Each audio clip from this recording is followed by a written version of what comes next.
You are my destiny. Hey, do you need any help? Sorry? Oh, because I saw you comparing the products for quite some time. Oh, then which product do you recommend? I'm looking for a green product for my green assignment.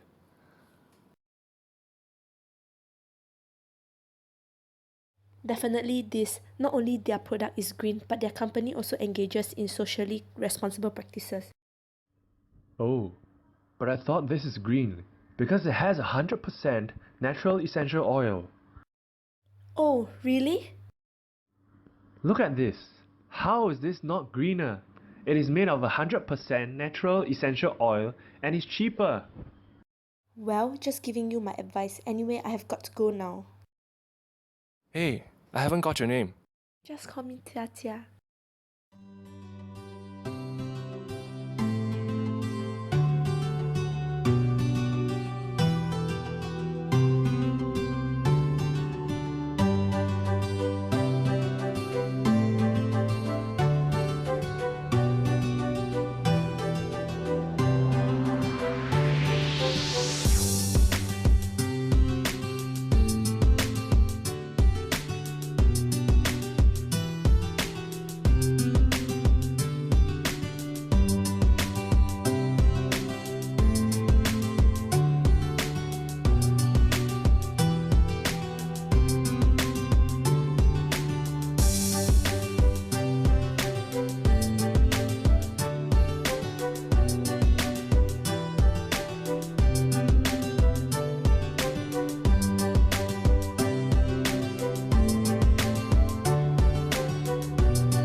Going green.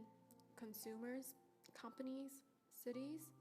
In light of greater awareness for the environment, the 21st century has seen a spike in the number of green brands and products. Green household products, green buildings, even to green cars. But the question is, are they truly committed to being green, or are they just one of the many sins of greenwashing? To the unfamiliar eye, greenwashing is a term that looks green on the outside but not so on the inside. There are many definitions of greenwashing, but a key concept remains. According to the Greenwashing Index, greenwashing is when a company or organization spends more time and money claiming to be green through advertising and marketing than actually implementing business practices that minimize environmental impact. In layman's term, it is a combination of the words green and brainwashing. So, what does it mean by greenwashing Singapore style? For the purpose of today's discussion, let's zoom in on the company-consumer relationship.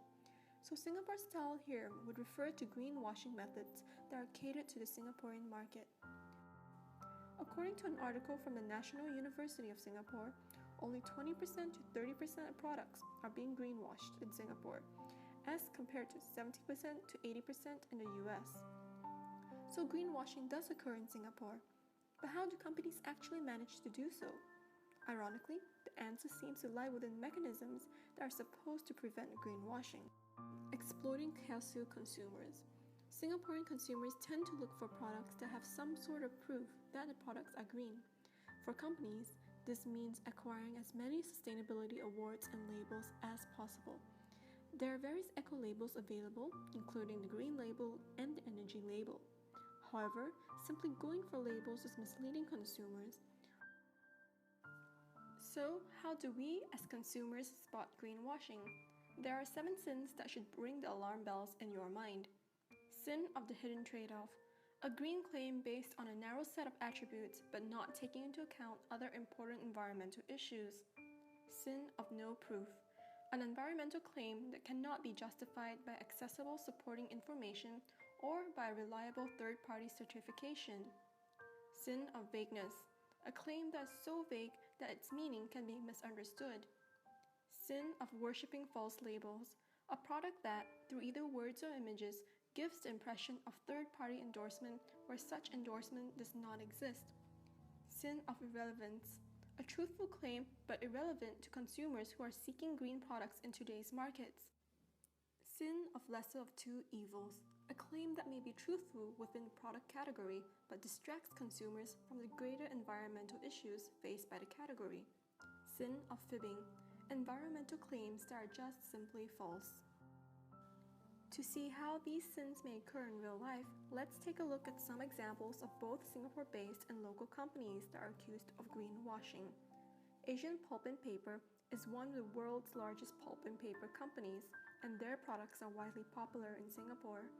They have recently been removed from Singaporean supermarket shelves because they are under investigation for possible connection to forest fires.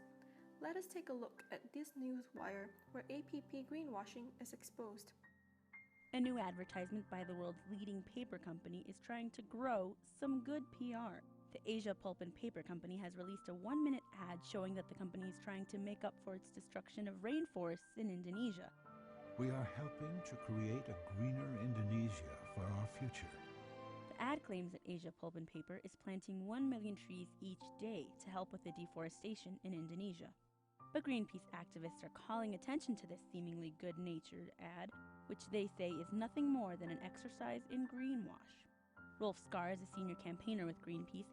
He says greenwashing is used by companies to try and clean up their image. Greenwash is really the practice of companies usually to cover up their tracks, to pretend they are greener than they actually are. And these ads by Asia Pulp and Paper are a great example of that, because they're just really trying to mislead people and make claims that are pretty false. What the company isn't mentioning, he says, is that they are creating a monoculture. APP is planting millions of trees of the same species that grow at the same rate, hardly a substitute for the complex forests local communities depend on. What they are creating is more like a field of corn than it is a natural forest. You know, Indonesia's rainforests are full of a diversity that is not captured when you plant one kind of tree as far as the eye can see. Skar says greenwashing has become more prevalent as companies realize that consumers don't want to be accomplices to their unsustainable business techniques.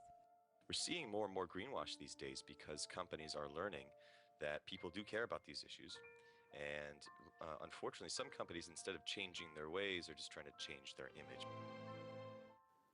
In this case, APP may have committed the sins of the hidden trade-off and vagueness. The advertisement did not specify that the company was creating a monoculture, which misled consumers into thinking that by planting trees, it could make up for the loss of rainforest biodiversity. However, not all hope is lost, and there are companies that are striving to achieve a green business model. In Singapore, this is more prominent in the building and construction industry, where green building agendas are often highlighted. Keppel Corp is a Singapore-based company that specializes in marine, property, and infrastructural businesses. They came in 4th place in the Global 100 Most Sustainable Corporations, which contains the most extensive data-driven corporate sustainability assessment in existence. As of recent, Keppel won 8 Green Mark awards, increasing its total to 47 Green Mark projects. These eco-friendly projects save 1.5 million cubic meters of water and cut greenhouse gas emissions by 65,000 tons per year. The company is also able to save up to $250,000 a year in lighting expenditure by replacing all office lamps with energy-efficient, light-emitting diode lamps. On the other hand, we have Capital Land, who strives to be an environmentally sustainable real estate developer. Its LED lighting technology at most of its shopping malls, office buildings, and residences help reduce energy usage.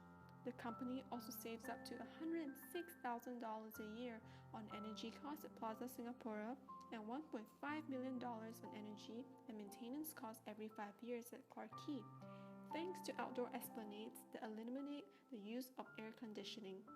In 2014, 4,000 light bulbs and 400 kilograms of glass and metal were collected for recycling. An environmental tracking system is also in place to monitor the projects worldwide. The emphasis on green buildings also includes its own offices. It provides hot and cold drinking water taps instead of plastic bottled water dispensers to minimize the use of plastic in its pantries. Looking at these companies, what can we learn about greenwashing in Singapore? Number 1, consumer products are more prone to greenwashing. While there is awareness for environmental issues, there is a lack of immediate concern from consumers. According to Nielsen, Singapore is behind its Southeast Asian neighbors when it comes to buying green. Only 55% of Singaporeans answered yes to paying more for green products, compared to 86% of consumers in Vietnam. Singapore Polytechnic senior retail lecturer Sarah Lim offered a potential explanation. Consumers here are more pragmatic and price-driven. We don't see deforestation happen. Massive floods don't rock our economy.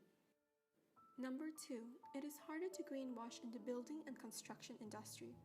The country's Building and Construction Authority has launched its third Green Building Master Plan, which dedicates more than 100 million to research and adoption of green building practices. By 2030, the goal is to green 80% of Singapore's buildings. With vested interest from the government to implement green practices, this may explain why there is almost no greenwashing in the industry.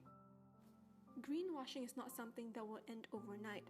However, with greater awareness and voicing concerns among stakeholders, companies will be forced to think twice before they greenwash. Now, how about you? Are you being greenwashed? But perhaps the greater question is, what can you do to stop greenwashing?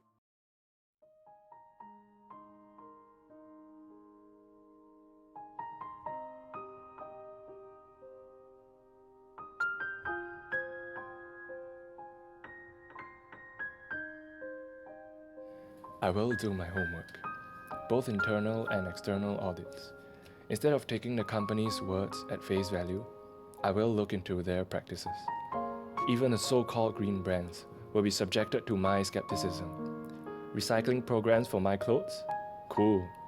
But what about the practices that are taking place in their factories? Eco-labels, do they live up to their claims? Eco-natural stuff. 100% organic green tea. Cool. Who certified this? Your own company? I will question companies when their labels do comply with international standards. While the researching process itself is tedious, I reserve my right as a conscious consumer. I will not be a puppet to companies who are taking advantage of my increasing awareness for green products. And with this knowledge and mindset, I will make my judgment and educate my community.